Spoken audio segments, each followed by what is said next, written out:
Story 1. How I Met the Demon Who Watched Me Sleep. When I was a kid, about 6 or 7 years old, I experienced some kind of entity while with my best friend. Based on what I know now, as an adult, I'm pretty sure it was a demon. My first experience with it was when I went to my friend's house for a playdate. When I got to her house, I went to her bedroom to look for her. The light in the room was off, but the one in the closet was on, so I looked there and that's where she was. She was sitting on the ground talking as though she was playing pretend. I asked her what she was playing, to which she responded that she wasn't playing at all but rather talking to another person in the closet. I remember she had a Barbie poster in her closet, so I asked if that's who she was pretending to talk to. She got kind of annoyed and said no again, then got up, walked out of the closet, turned around and asked me why I was in there. It was like she didn't know any of what had just happened. This was strange behavior for her because she was usually extremely sweet and more thoughtful and caring than the average kid our age. She wasn't one to lie or try to hurt others' feelings. The next time we encountered something was when we were in her playroom. There was a bunk bed in there and we built a fort by hanging a blanket around the bottom bunk. We'd also turn the lights off to create atmosphere for our game of dolls or whatever we were playing. The door of the room was closed, not locked. We were sitting there playing, and I happened to look up and see the shadow of a person move between the crack of the hung blanket behind my friend. I thought her mom had come into the room to talk to us. I told my friend and she got this scared look on her face and asked me to turn on the light. So I got up to turn it on and noticed her mom wasn't in the room like I thought. My kid brain didn't think ghosts but also didn't think anything of it at all. I flicked on the light as my friend watched from our fort. As soon as I did, the doorknob next to me started turning back and forth, completely one way and then the other. And it was turning quickly and loudly, like someone was playing with it. If they wanted to push it open, they could. The door was unlocked after all. I remember waiting there for a minute, watching it in confusion and wondering if maybe her mom wanted to do this instead of knocking on the door for permission to come in. So I grabbed the knob while it was still going and pulled it open. Of course, I'm sure you can gather that no one was on the other side. I went to the hall closet nearby to see if someone had hidden in there, maybe one of my friend's siblings. My friend ran out of the room while I did that and down the L-shaped hallway to her mom. I went after her and listened to her explain to her mom what happened, and I added that it was true and she wasn't pretending. Her mom chalked it up to us being kids and making it up. We also checked and neither of her siblings were home that day.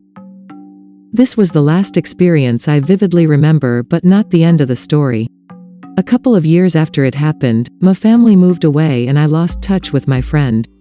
We never talked about the incident, half because she didn't want to and half because other things took precedent in my kid brain, I guess.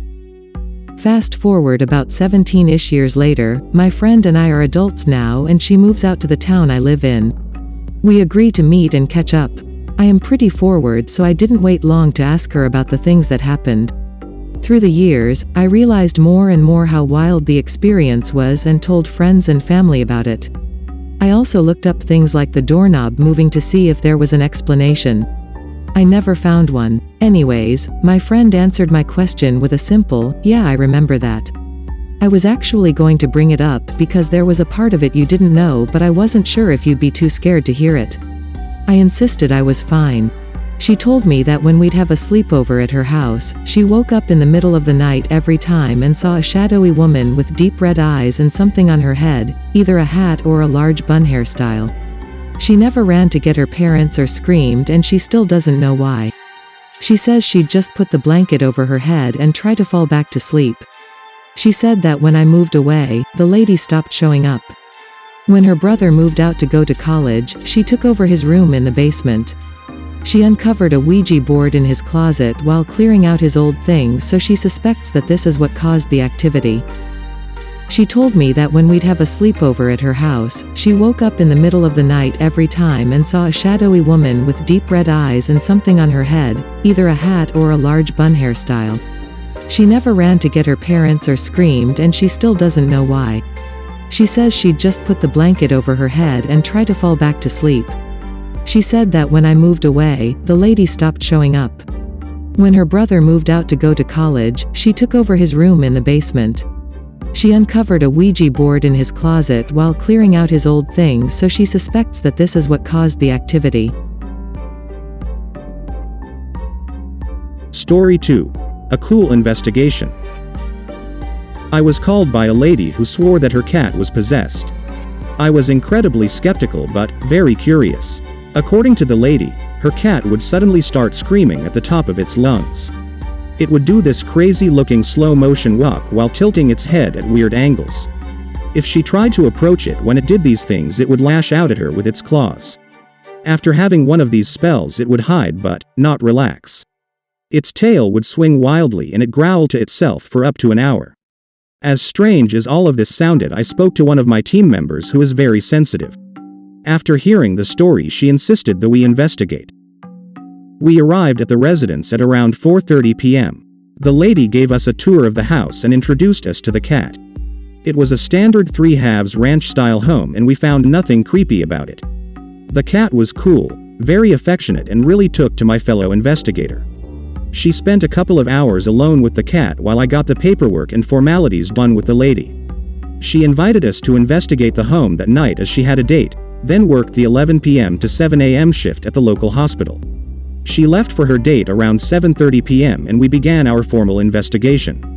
We moved room to room asking questions in hope for an EVP or at least a knock in response to a question.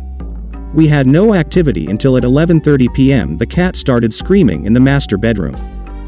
Upon entering the doorway, my partner grabbed my shoulder, stopping me and motioning finger to lip for me to be quiet and listen. It was hard with the cat screams. They made my hair stand on end. As we watched and listened, a shadow began to form in the corner of the room. There was a whisper coming from the shadow that was not recorded by our DVRs and we could not understand what it said. The cat was irate. It was scared and ready to fight, so we witnessed the claims of the lady firsthand and they were exactly as she had described. My partner spoke very calmly to the shadow, saying, "You are scaring the cat.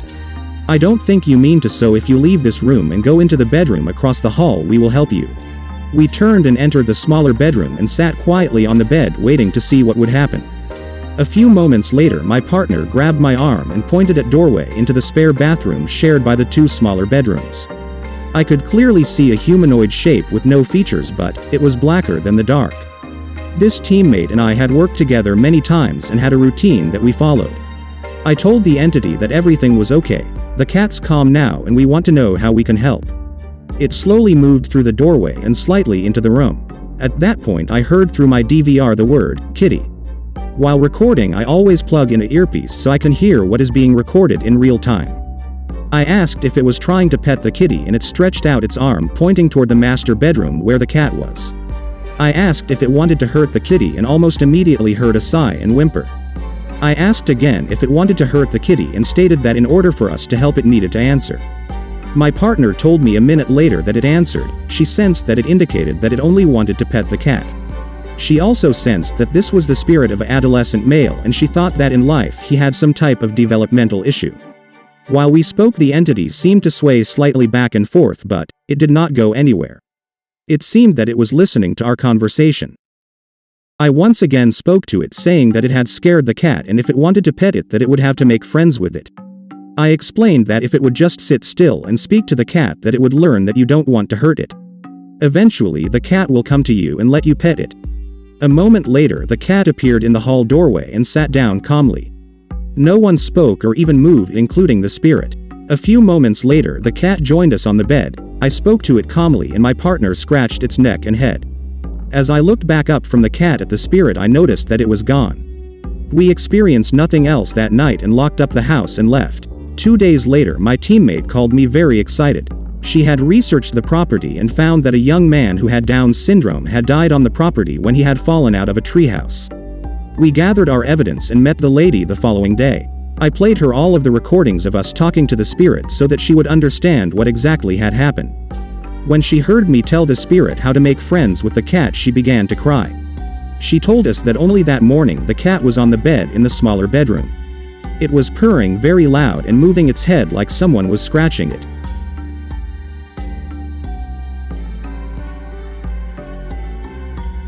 Story 3. Missing Ant. I still find this somewhat strange, but it was 2009, I was 8, my aunt went missing along with about 2 other girls, other 2 girls had been found, deceased, but my aunt had not been found yet. After a while of the police not being able to find her, my mom, grandma, grandpa and my other aunt went to go search where the other 2 girls were found. It had already been searched but they wanted to go again. I stayed home with my dad, in my room, watching TV when it get really cold. I looked in this chair beside my bed and my missing aunt is sitting right there.